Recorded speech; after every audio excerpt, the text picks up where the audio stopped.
Hello, everyone. I'm Amanda Schneider, founder and president at ThinkLab. Hi, everyone. I'm Meredith Campbell. I'm part of the research and content development team at ThinkLab. And we're thrilled today to be presenting you our 10 bold predictions. Now, this is an annual thing that ThinkLab tackles every year to help you get focused on your business and where you might be needing to innovate or thinking bigger for the new year. Now, I don't know about you, but I would definitely suggest that the last 18 months has been quite tumultuous. And I want to liken this to your voyage on a boat. I don't know about you, but when I'm on a boat, I tend to get seasick. And it's easy to get rocked by all the waves kind of coming at you.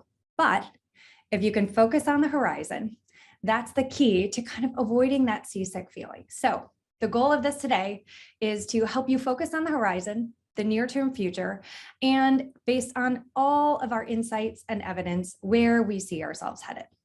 So let's dive in. Now, just to give some credibility for anyone who's new to ThinkLab, ThinkLab is the research division of SANDOW. So our job is to research A&D and the ecosystem that surrounds by leveraging our sister companies' reach, all of these incredible media brands that you see on your screen, to really discover what's most important, especially to our product manufacturer partners. So you'll kind of see that flavor come in, but whether you're A&D, commercial real estate, a distributor, or an end user, I think you'll find nuggets in what we're going to present today. So how do we actually arrive at these predictions? How do we come up with this stuff? So we start with signals that are happening in the larger world. And from there, these signals start to accumulate into patterns, which ultimately become the trends that we're going to present to you guys today in the form of our bold predictions. And we kind of follow a format of trend, evidence, and then implication. And the implication part is really important because, like Amanda mentioned, this is really helping you understand what this means for your business going forward.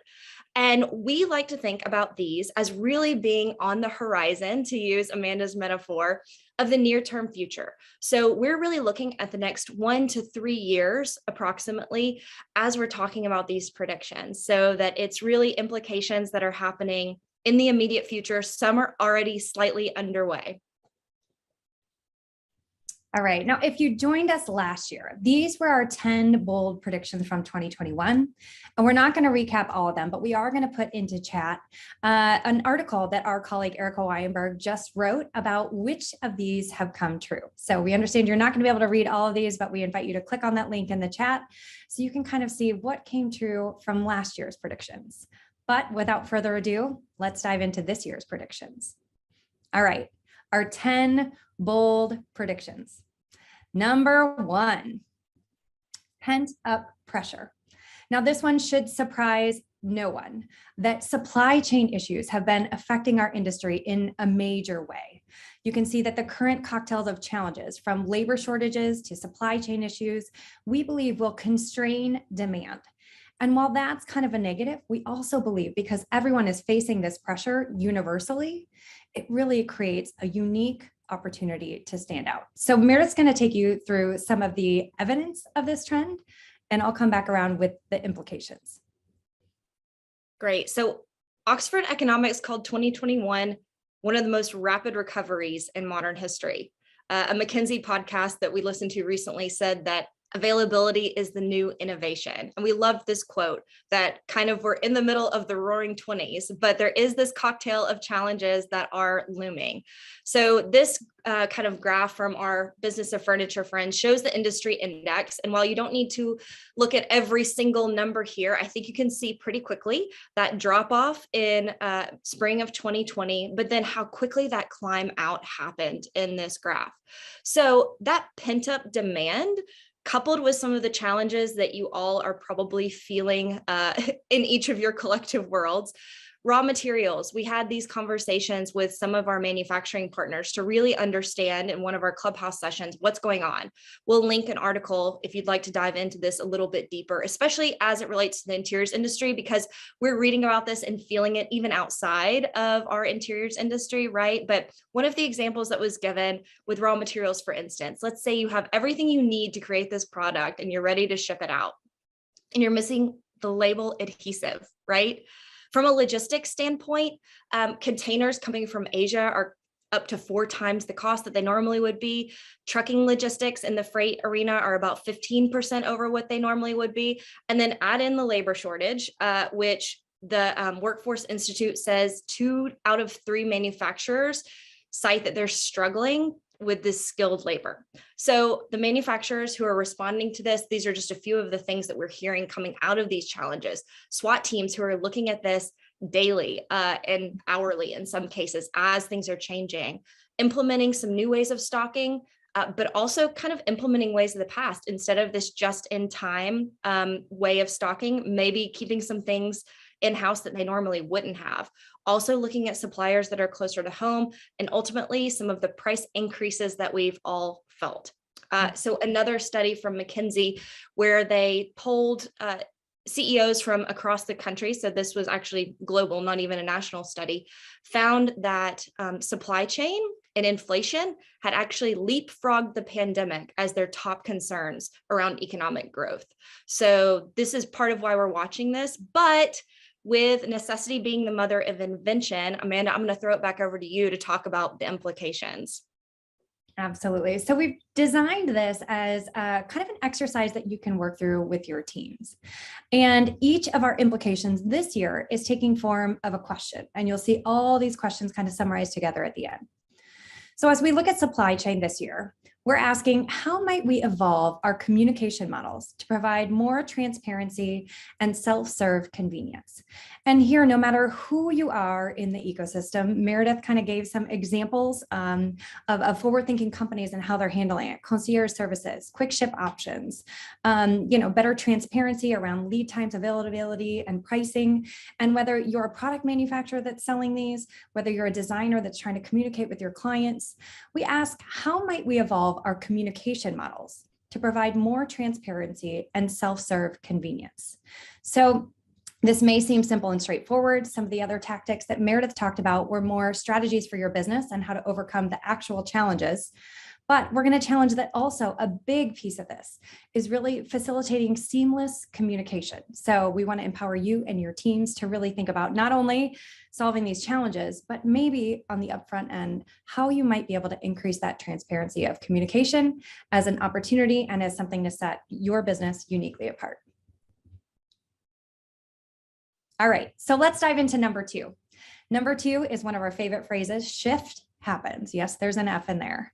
And this is really some of the shifts that we're seeing. Now, every year, ThinkLab does something called the Hot Market Growth Report.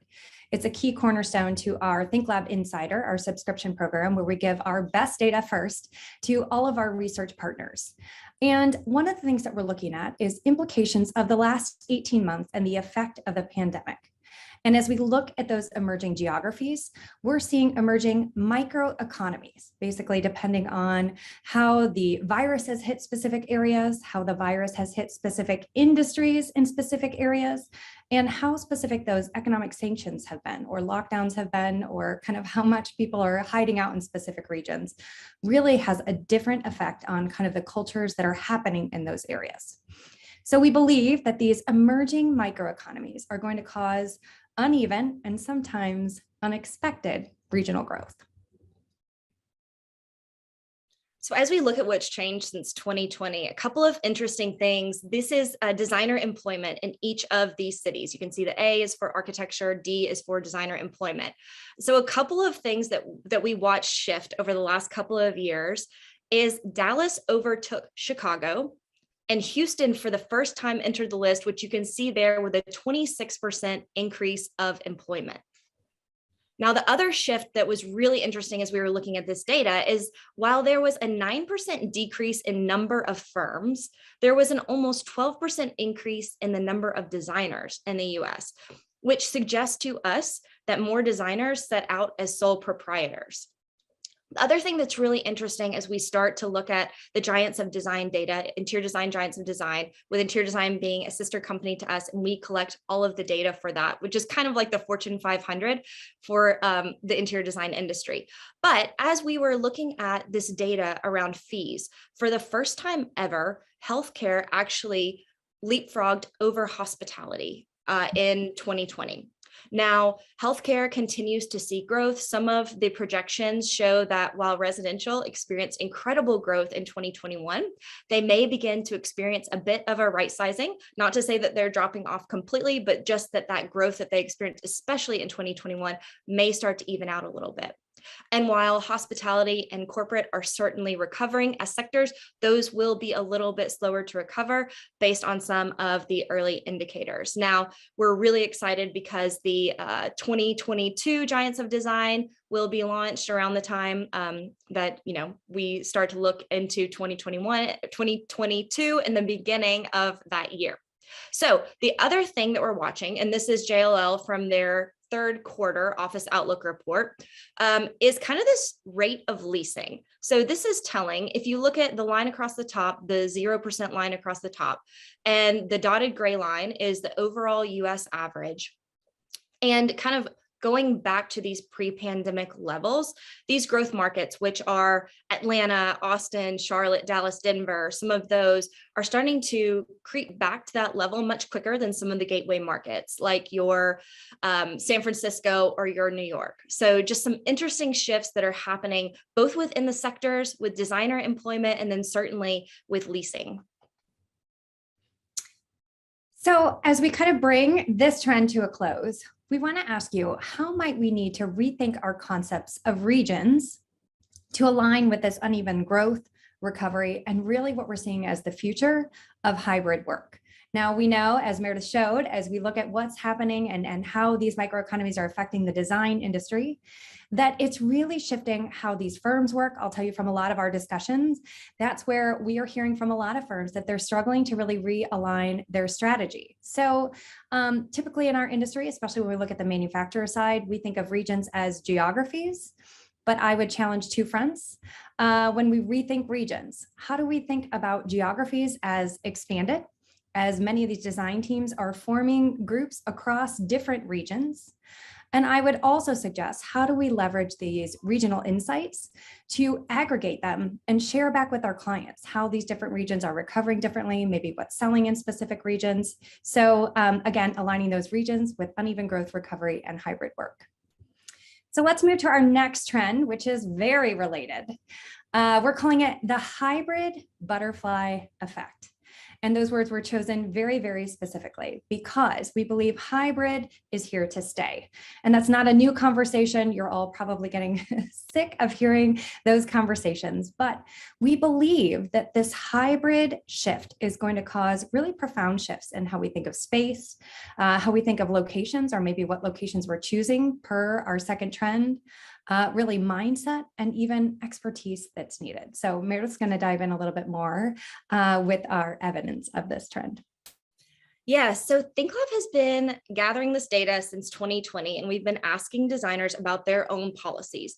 And it's been remarkably consistent throughout the 4 different times now that we've asked the question. And approximately 75% anticipate they will be somewhere on the remote spectrum. And that, again, has been consistent every time that we've asked throughout. So like Amanda mentioned, we believe that hybrid is here to stay.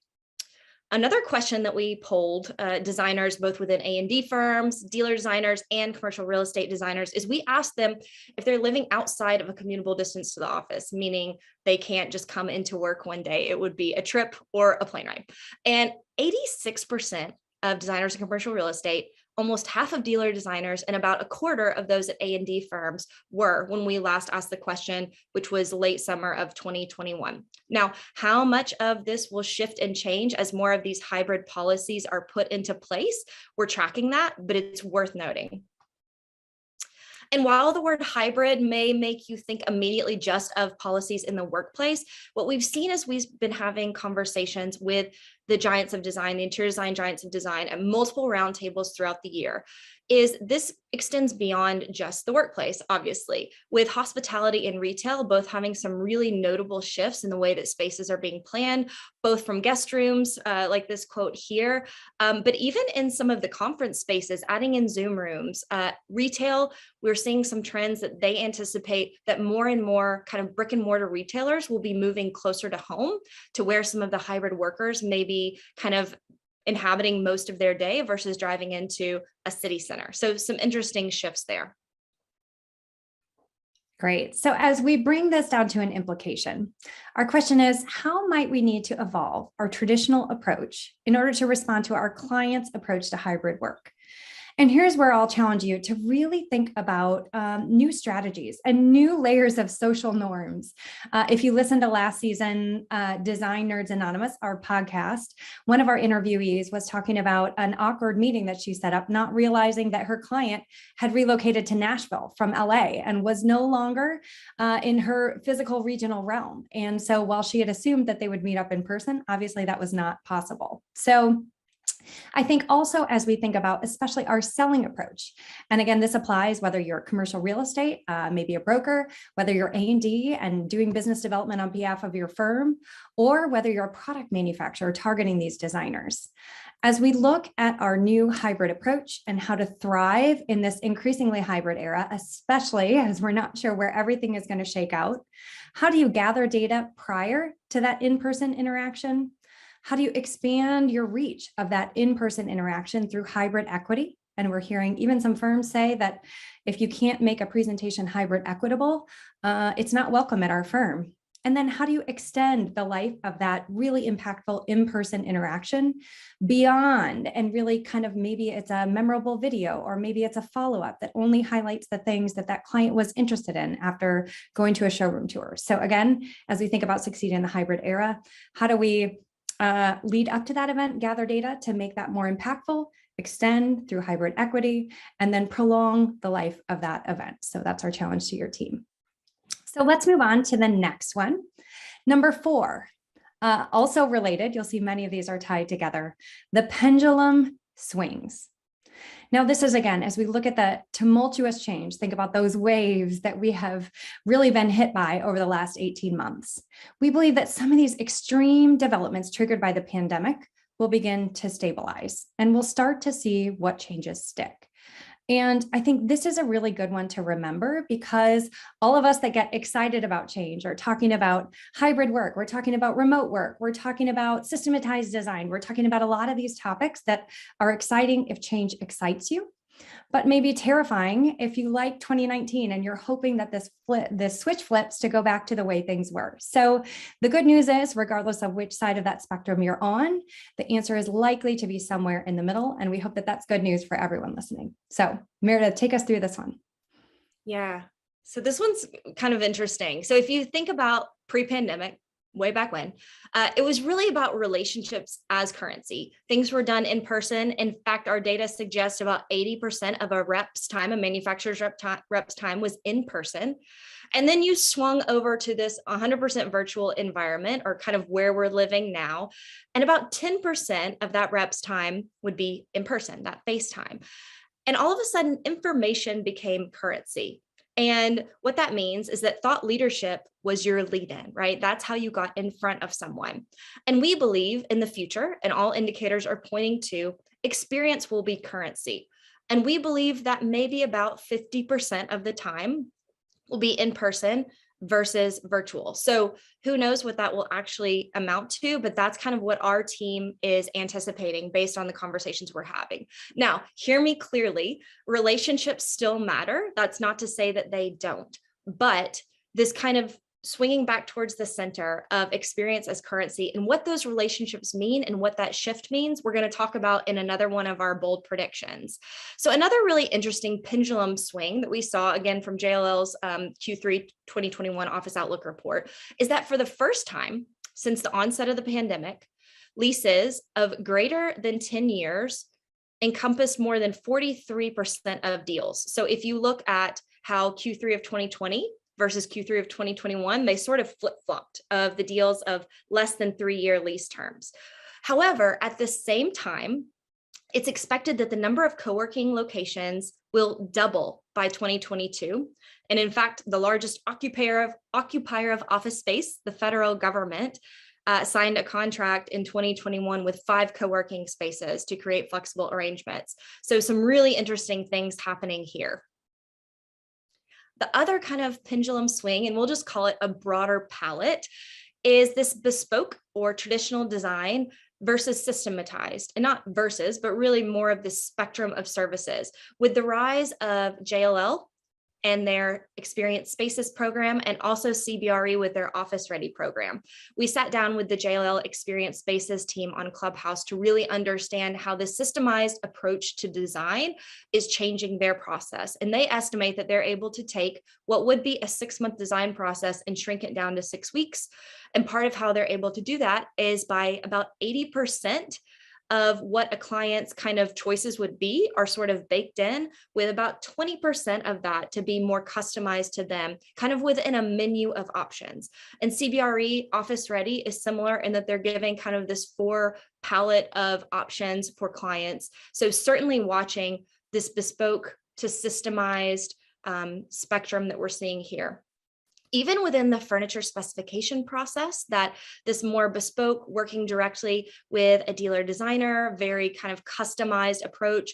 And then on the other side of the spectrum, some of these programs and technologies that are emerging to really simplify some of those selections. So an interesting time and some interesting things to watch to see which of these changes will stick, and some of the innovation just that's been coming out of where we are at this point in time. Mm-hmm. Absolutely.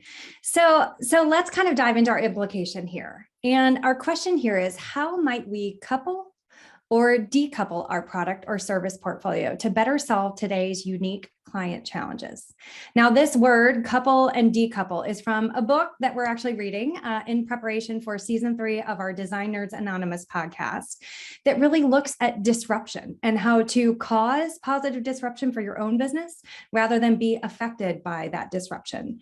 And they talk about coupling and decoupling the value chain here. And so we'll put a link to that book in the show notes here, but we encourage you to watch out for our podcast that's going to be coming out. And what it's really looking at as we look at kind of some of the disruptions and kind of the pendulums swinging in our industry is, where are the options for ready-made off-the-shelf options? You may not have historically thought of that in your product category and your service category before, but this is not to say that it's going to take away from the way things have always been done. It's just giving clients another option. Looking at this coupling and decoupling to create innovative subscription offerings. We also just read this great book called The Forever Transaction that looks at innovative subscriptions. And we've developed our own called our ThinkLab Insider program that many of you are a part of. But it, again, doesn't necessarily take away from these bespoke solutions.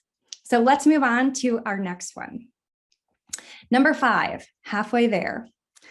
We're looking at a re-engineering of relationships. Now, this is as a result of some of that hybrid butterfly effect that we just talked about. We're going to have to re-engineer how we've traditionally done things. Now, I would argue that our industry tends to be very analog. Not that that's a bad thing. We love our relationships. We love human-to-human connections. And all of us still believe that that will be at the core, even when I was talking about those digital interactions leading up to extending and extending beyond. We really want to focus that human to human, that face to face is and always will be, in my opinion, the most effective way to connect. However, as these winds of change come in this digital era, and as our industry is forced to respond to some of this hybrid work and changes in our society and culture, we believe that the balance between our human, digital, and physical investments and where we spend our time will be upended, to use a dramatic term, but really it's going to shift and change. So Meredith, tell us a little bit more about this one. Absolutely. So when we ask designers, when you're searching for a product, where do you begin your search? 95% of them said online versus 5% with a rep.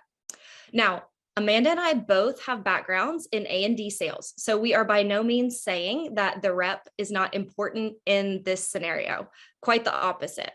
However, in the old way, you think about marketing and sales being almost like a relay race. Marketing creates the content, hands the baton to sales, who runs with it, and is more of kind of the physical component versus digital.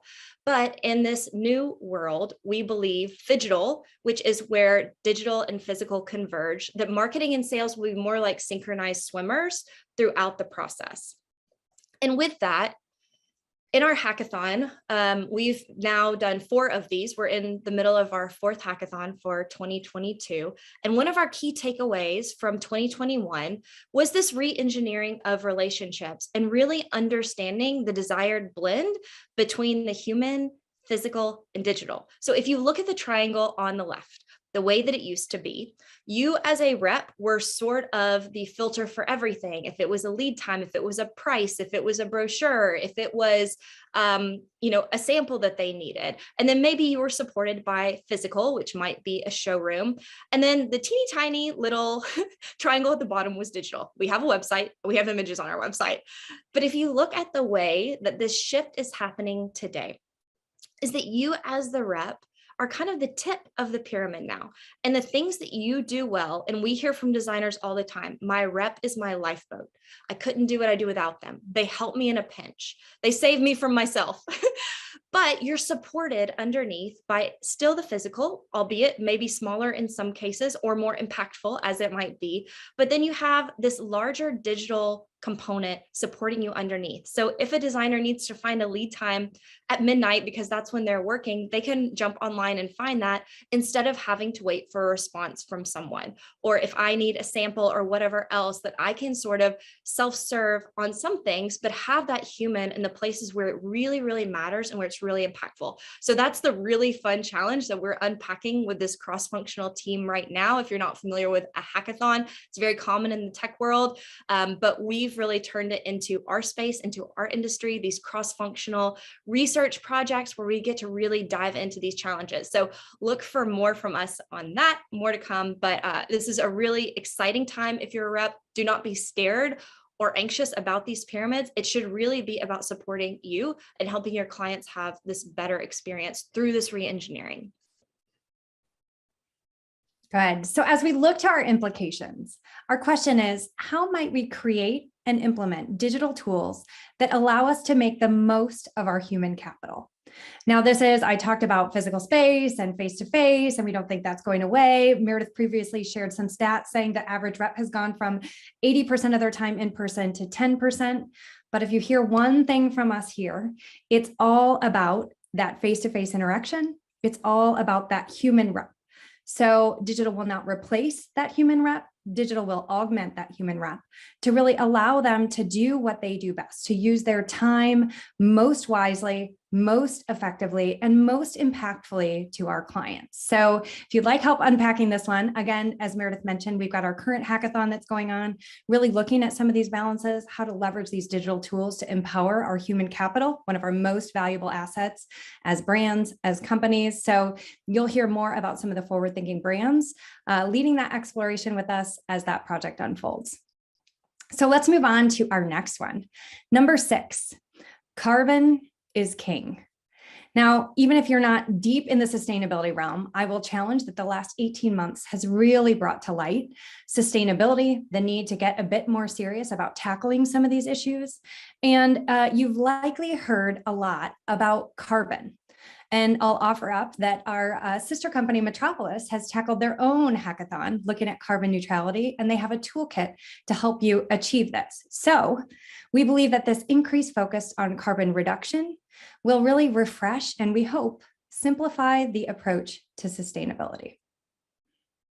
Yes. So coming off of the heels of COP26 Climate Summit, there were some interesting things that we're really watching. So if you look at 450 of the world's largest financial institutions, which oversee about 30% of all assets in the world, committed to align their portfolios to net zero by 2050.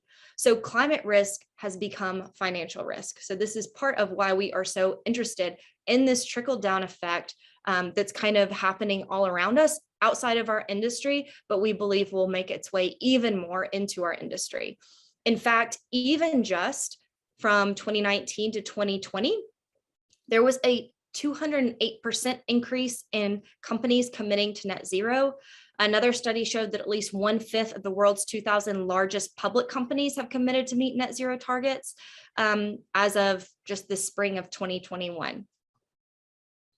And within our industry, like Amanda mentioned, Metropolis is doing a lot in this space. Our own ThinkLab data suggests that architects and designers have about 26%, 26 times that is, the specification power that the average American has buying power.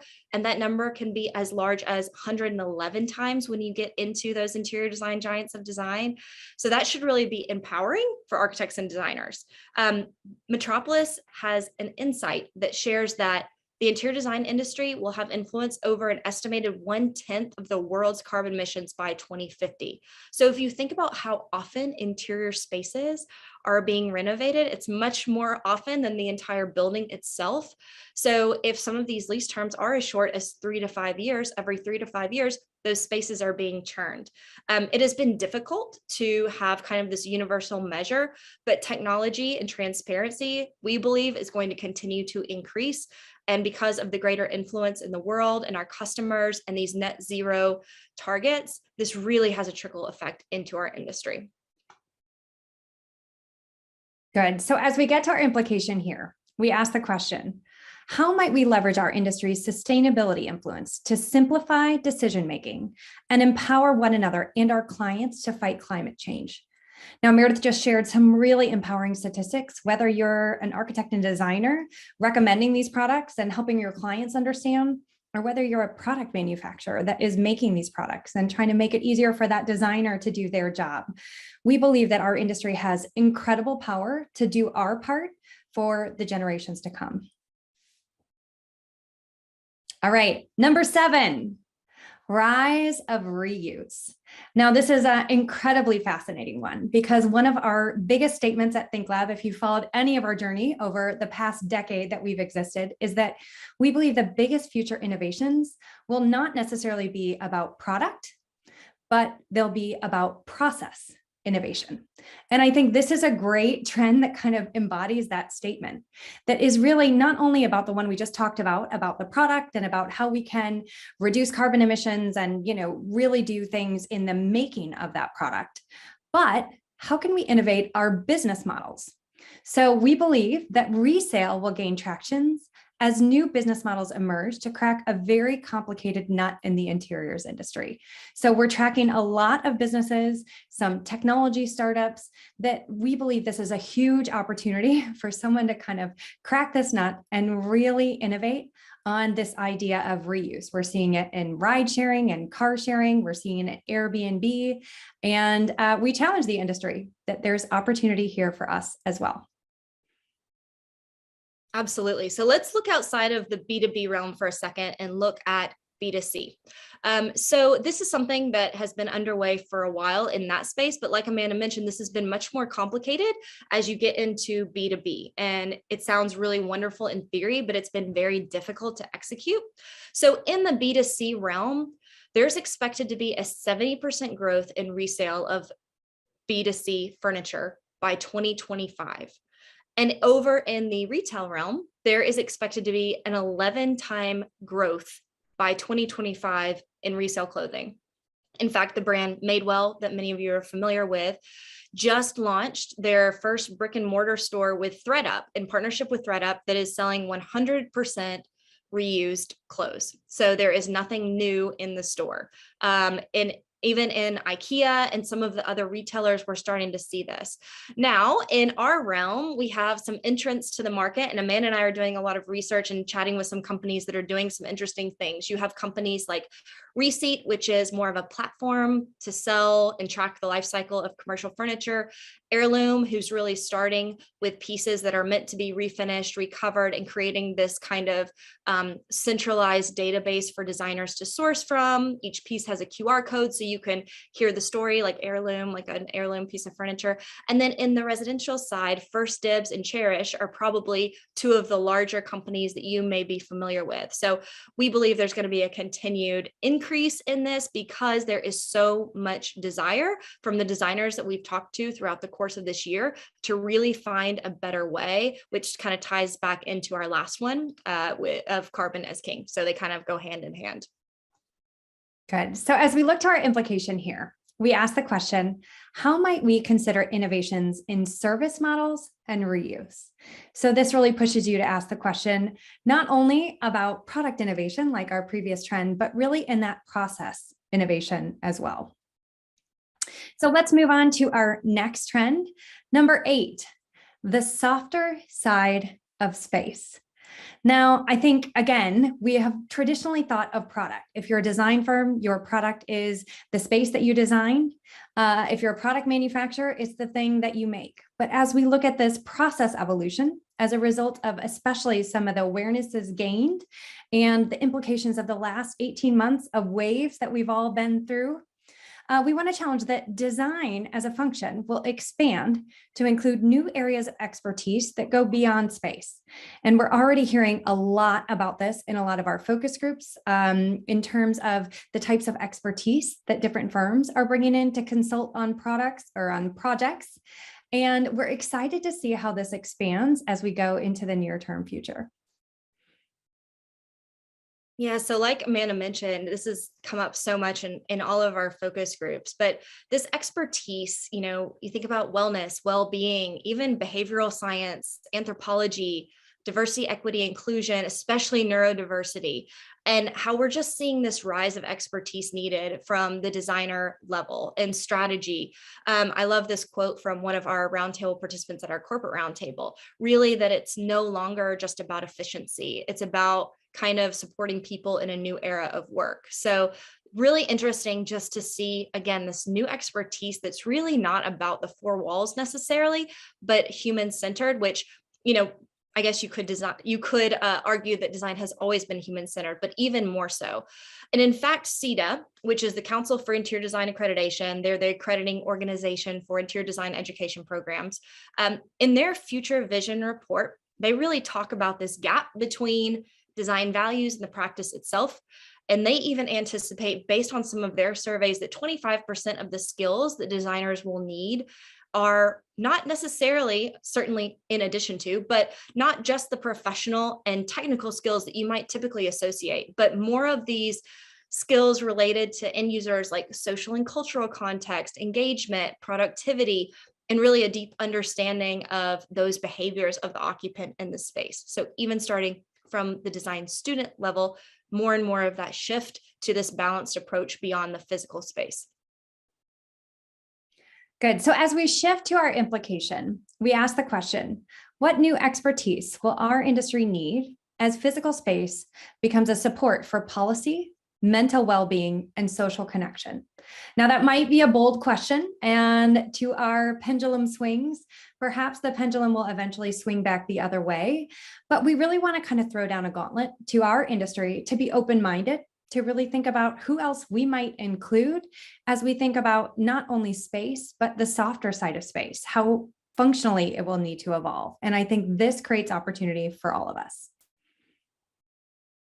All right, number 9, the new Luxe. Now, this is a fun one that I think gets to a little bit softer of a story, really looking at the aesthetics of space.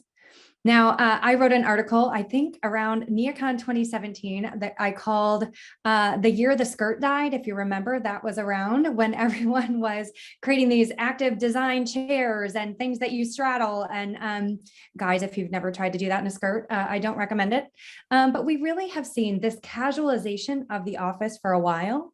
But as many of us have spent the last 18 months in matching sweatsuits, slippers, and pajama pants with business from the waist up, we believe that that is going to infiltrate in space, especially as space has to attract people like flies to honey, not require them to come back there, really give them a reason and a cause. We believe that there will be a new sensibility to space design, more casual, more authentic. And this was a huge trend discussed by our trend spotters. So if you didn't follow that program, it's something that we did for the first time around NeoCon this year, but we're actually going to be continuing it into the new year, where we had a team of 12 designers from major firms, most of them from the giants of design, where they traveled that show and really brought the show to you virtually, whether you were there or not, for those on site. It really gave them kind of those hallway conversations that happened on a stage so they could prioritize where to go the next day. Or for those that couldn't make it to the show, it really gave them those hallway conversations so they could really reach out to maybe their reps or understand what they might want to see there. And Meredith's going to talk us through some of the evidence of this trend, much of which came from those trend spotters. So any of our trend spotters listening, thanks so much for your input because we really love this one. Yeah, absolutely. So this was one of our favorites, like Amanda mentioned. And if you think about even this rise in athleisure wear and a more casual aesthetic in our personal lives, fashion wise, but this was really cool to see this casualization and comfort, this authenticity of materials. Let me see its real color. Don't dye it. Let me see the grain of the wood. Don't stain it or have a really transparent stain. How does this actually connect?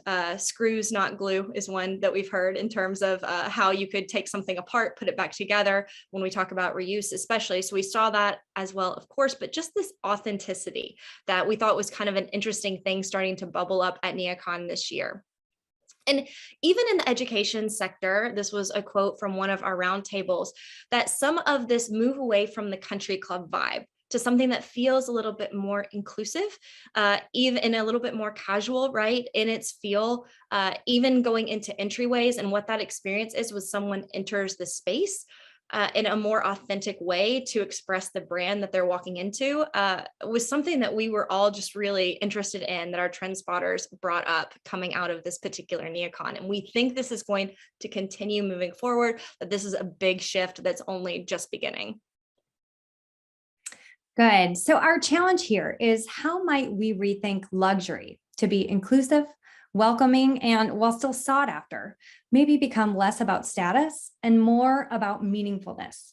If you read a lot about Gen Z and what they're going to value, it's really kind of a fascinating shift that we believe we should start looking at now and will benefit us all in the long run. So let's move on to our 10th and final bold prediction. And this is around adopting a beta test mindset. And this is probably our biggest challenge to everyone as we talk about that pendulum swinging. And anyone who tells you they know exactly where it's going to land probably doesn't, because even though we like to think of ourselves as futurists of some form, we don't have a crystal ball. And if the last 18 months has taught us one thing, it's to expect the unexpected and that we live in an era of disruptions. So, what is the beta test mindset? We believe that this beta test mindset is really around a spirit of experimentation with the best will of all in mind, to really test out what might work going forward. Now, to assume that we're going to go back to 2019 and someday a light switch is going to flip and we'll go back to quote unquote normal, would presuppose that 2019 was the pinnacle of civilization and the best we could possibly do, as one of our Design Nerds Anonymous interviewees said. So the beta test mindset is about testing, reset, and repeat, and really trying to figure out this better next normal that we all want to be a part of. I love that. So as we've had conversations, one of the other quotes that I really loved from one of our roundtable participants was around their client and their client's sentiment. And they said, we don't want to pave the sidewalks until we know where people are walking. And I think that really sums up this era of experimentation that we feel like designers have, our clients have more and more appetite for. Of course, designers would encourage this as well. So even this rise in prototyping and pilot spaces, that these can be small projects within someone's own space. Curio was an example of a new showroom from Workflow Interiors, but it's really more of a showroom lab so that you could work in this space, test it out. Manufacturers can bring in products for short amounts of time. So even a trickle effect into showrooms in the way that we typically select product, that they're not just a furniture museum, but they are more of a living, breathing, evolving tool to really support this rise in prototyping. So that's something that even one of our trend spotters said, that they think budgets are going to shift to allow for more of this experimentation, that as we're entering into this era where technology and sensors can help spaces be more responsive, that we'll see even more of this. And then outside of course, just the corporate arena, even thinking about education and what the classroom of the future looks like. And we heard this a lot in healthcare as well, that, who could have known that spaces were going to have to respond to a pandemic. And so this uncertainty sort of being the normal and really responding to that in the built environment will kind of breed this era of experimentation. So our 10th and final challenge, as we look at these implications, is how might we lower internal risk to test new ideas within our organizations and reward successful experimentation? Now, one of my very favorite books of all time is Adam Grant's The Originals, that really talks about shifting us from a defensive mindset, which makes us more averse to risk, to an offensive mindset, really one that's willing to try, test, reset, and try again, and find rewards even when things maybe don't work exactly like you expected them to. Now, as Meredith said, we're seeing this kind of emerge, and we feel like there's a huge opportunity here. We're hearing designers request, instead of a tour, that shifts to a workshop. We're hearing libraries shifting from libraries to labs, from presentation to experiences. So what are those elements that really help you shift the experiences that your clients have with your brand to really make it easier to say yes to your product or your service and embrace and engage with your brand? So let's wrap this all up by showing you, well, I'll let Meredith talk here first about this quote, because it really ties into some ways that you can stay engaged with ThinkLab. Yeah, so this is a quote from Eddie Obeng, who will be our keynote speaker on February 18th. Feel free to join us at 12 p.m. Eastern. It's going to be a great discussion. And this is really about understanding the world you're living in to make sure that what you're working on actually fits in this time, right? And really understanding what's on the horizon is so crucial for delivering products and services in this time when disruption has really become our new normal. So we're excited for that. So look out for that in February. That's open to everyone. And we think that's a fascinating quote to kind of end this exploration with. So here on your screen, you can see all 10 trends that we've just gone through. If you're an insider, you will receive an infographic complete with all of those questions and challenges delivered to your team. So you can kind of work through these yourselves and really challenge your teams to apply this to your business. Now, some of these may be things that you're already tackling, concepts you're already exploring, but we would encourage you to really approach this with your own beta test mindset and explore these questions with your teams. So we're going to flip through some of the questions. Take a quick screenshot if you're not an insider, because these do go to our insiders. We hope that this is effective planning for you to kind of challenge your teams. Meredith, if you want to click through to the next one, here's the first 5, our second 5. And again, our goal is to really empower you, not only giving you great inspiration in this 45 minutes to an hour you're going to spend with us, but also kind of empower you to continue these discussions. This is not a one and done. These are discussions you should continue to have with your team.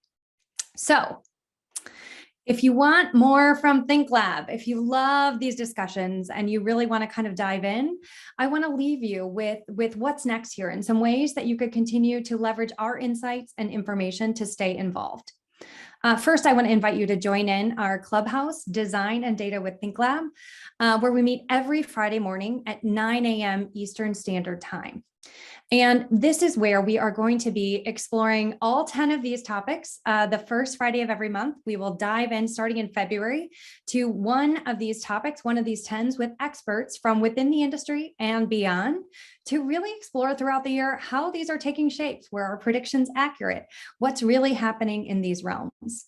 Outside of those first Fridays, we explore other topics that we think matter to the industry, again, with experts from within the industry and beyond. So you do have to join those live, and we hope that you will. Secondly, we want to invite you to listen to our Design Nerds Anonymous podcast. Season 2 launched in 2021. And season 3 will be launching in March of 2022.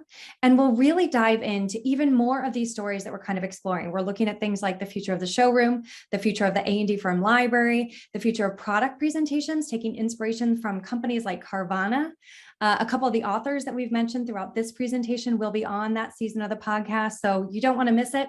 And if you want to go back and listen to some of our previous seasons that were launched in 2020 around the business development process and how that's likely to shift, and 2021, we would encourage you to do so.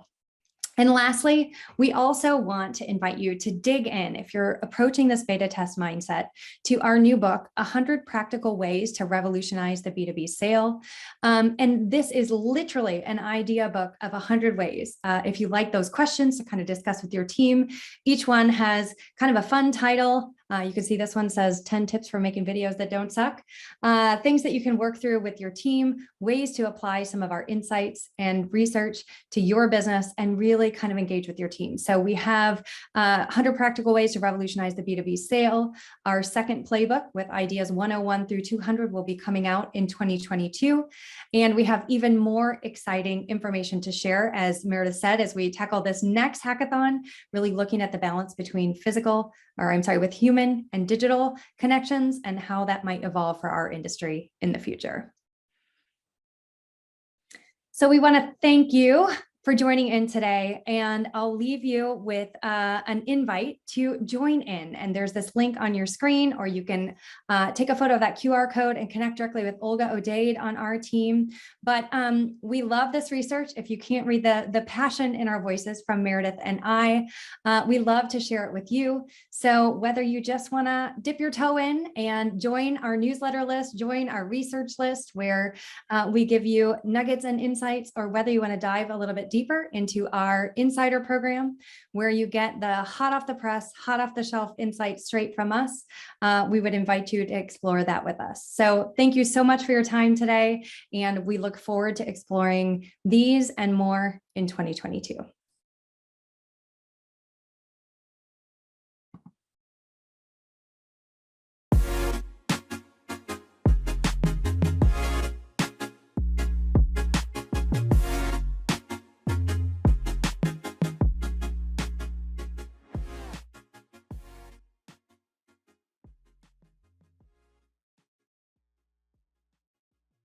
My name is Danielle Colding, and I'm an interior designer and principal at Danielle Colding Design here in New York. Today, I am here at the Benjamin Moore showroom at the D&D building.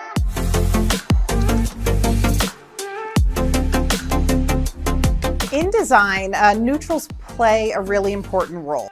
Neutrals are everywhere. There are abundance of all white spaces, all taupe spaces, all gray. I'm a little over the gray, but that's another story. But neutrals are really important because they help sort of ground our space, and from there, a lot of times we can mix them with bold colors. They act as this neutral palette from which we can build a color story. So they tend to be really important. I am sort of getting tired of just seeing all white or all taupe or sort of just the same iteration. And I think there are so many other tones that can act as neutrals. And what I mean by that is that they're sort of the base color. They're not super saturated. They're not telling a huge story. They're acting sort of as background.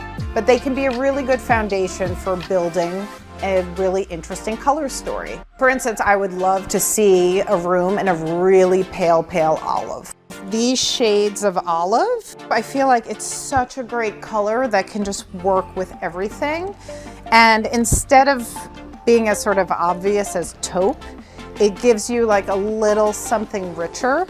It would be amazing with black. I would love to see it with like any shade of orange. There are ways I think we can still get a feeling of zen, which is I think what neutrals do, but using a little hint of color in doing it. So I'd love to see people try, something different.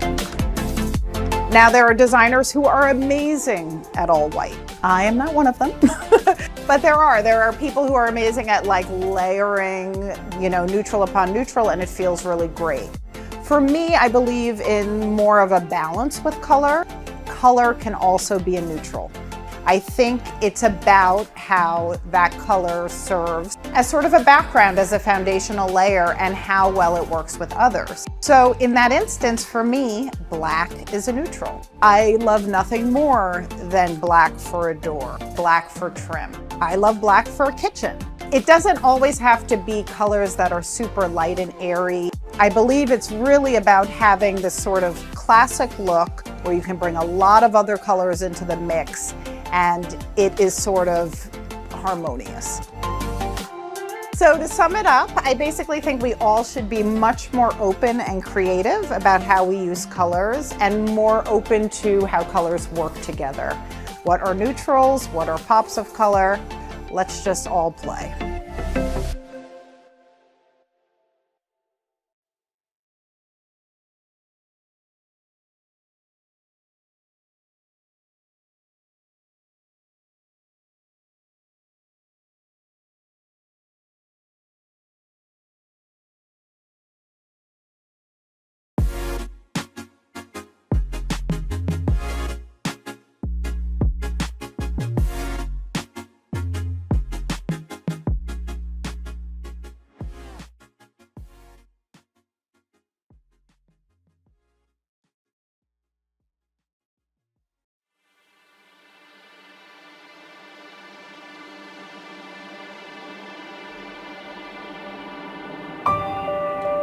ROBAM was founded in 1979, and we have been in the business for 44 years now. We have sold the most range-hood and built-in cooktop in the entire world for the last 7 years.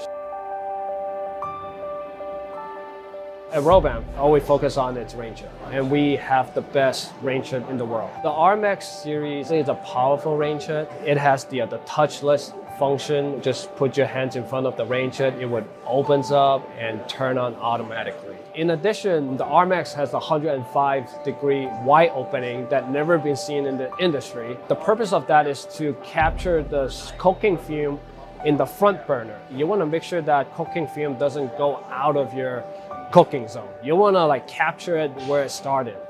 And in addition, we do have a OFC. It's a technology where the motor itself would change its speed depending on the pressure that was being sent. So in a way, it's more of a energy efficient. One of the benefits of the ROBAM range-hood is the baffle filter. As the cooking fume goes through that filter, all the heavy grease will get filtered out and drip down into the grease collector. And that would keep your interior clean of grease. And with the grease collector, all you gotta do is to take it out and put it in a dishwasher. Same with the baffle filter, just put it in a dishwasher, easy.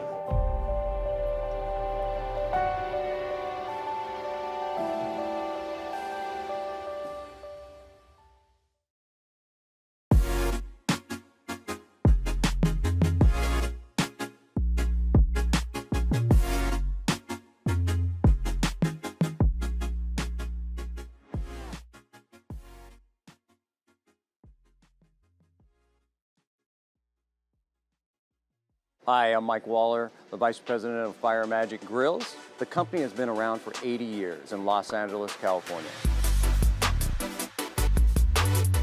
We're super excited to launch the Fire Magic Pizza Oven. It has great versatility as far as cooking. It has a lot of great features and benefits. Flexible control from ranges of temperatures inside 150 to 750 degrees. It comes with a pizza stone, a pizza peel, as well as a baking rack. It can heat up within 15 to 20 minutes. And with that, the pizza stone delivers even heat across the board. But what's amazing about it is it can do a lot more. It can bake, it can sear, it can broil, in addition to baking your fabulous pizza.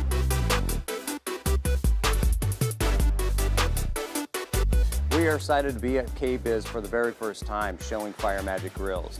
The show has been awesome. Our booth has been crowded. We have a full range of products for designers, builders, and contractors. Fire Magic Pizza Oven is a great added feature to your outdoor kitchen experience, and we love it, and we think you will too.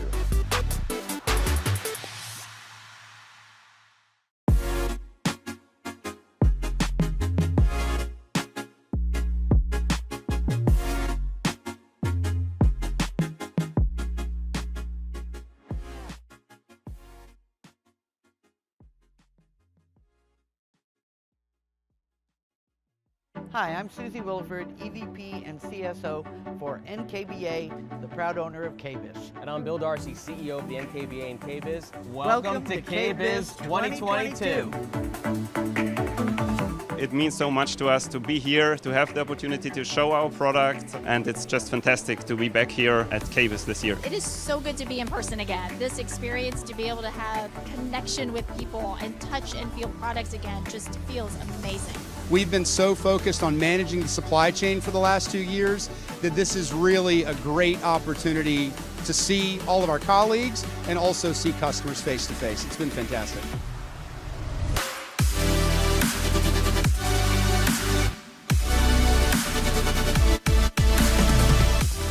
We're so excited to be launching so many products here at KBIS 2022. The one we're most excited to talk about is our new marine upgrade, and it's called Perlic Armor. I've been able to see so much innovation, so many fun people asking amazing questions. Really appreciative to be here for my first time. We are showing a very modern country-style kitchen. There's a very unique stone finish. We have big range and some special features in the product that we can show you here. We have here 2 tubs, and what's special about that is they're ordered one at a time to the color that you select from a Pantone. No one else has ever done that. We're so excited to be here. Great to be back in person again. So excited to share a completely redesigned booth. We brought themes to our storytelling, well-being, smart home, our believing in better strategy, and of course our design and inspiration spaces. Well, really for the first time, technologies enable us to treat water as a network in the home. Water's always been sort of dumb behind your walls. Now with Moen Smart Water Network, we can make it smart and give the homeowner a control like they've never had before. We're thrilled to announce the launch of an Inverness Frost design. It's a crisp white that has a feathered gray and a texture you can't refuse.